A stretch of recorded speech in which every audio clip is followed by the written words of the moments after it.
Tambay, napansin mo ba na madali magsabi ng mahal kita, pero biglang nahihirapan tayong gawin yan kapag inconvenient na?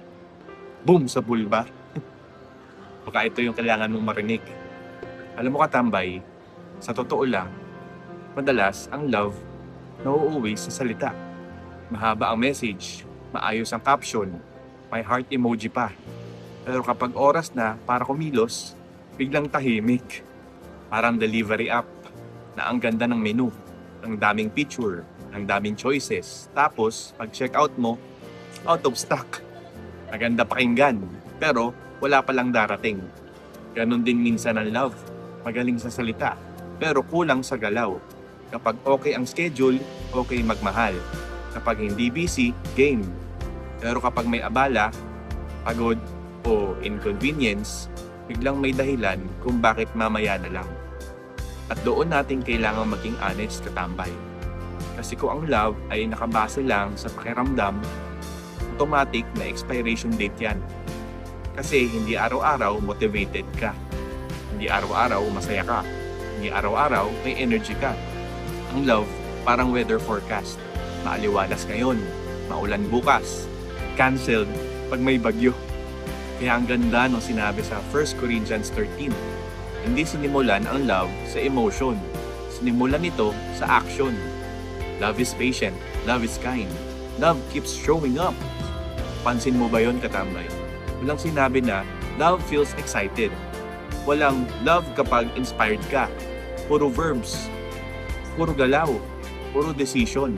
Ibig sabihin, ang love hindi mood-based. Hindi siya nakadepende kung masaya ka o hindi.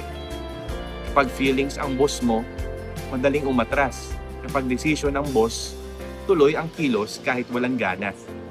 Ang love na totoo, hindi lang sinasabi, inaaksyonan. Marami sa atin, marunong magsabi ng I care, pero hirap gumawa ng I'll show up. Madaling mag-react sa post, pero mahirap mag-effort sa totoong buhay. Madaling magsabi ng I will pray for you, pero mahirap magstay with you. At hindi dahil masama tayo, kundi dahil sanay tayo sa convenience. Sanay tayo na kapag mahirap, pwede nang i-skip. Kapag hindi komportable, pwedeng i-delay.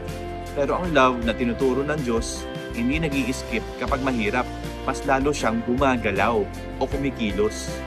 Ang love na hanggang salita, madaling mapagod. Ang love na may action, tumatagal kahit ordinary ang araw. Kapag hinihintay mo muna maging perfect ang pakiramdam mo bago ka kumilos, mauuna kang tumigil. Kapag kumilos ka muna, kahit hindi mo feel, doon nagsisimulang tumibay ang love.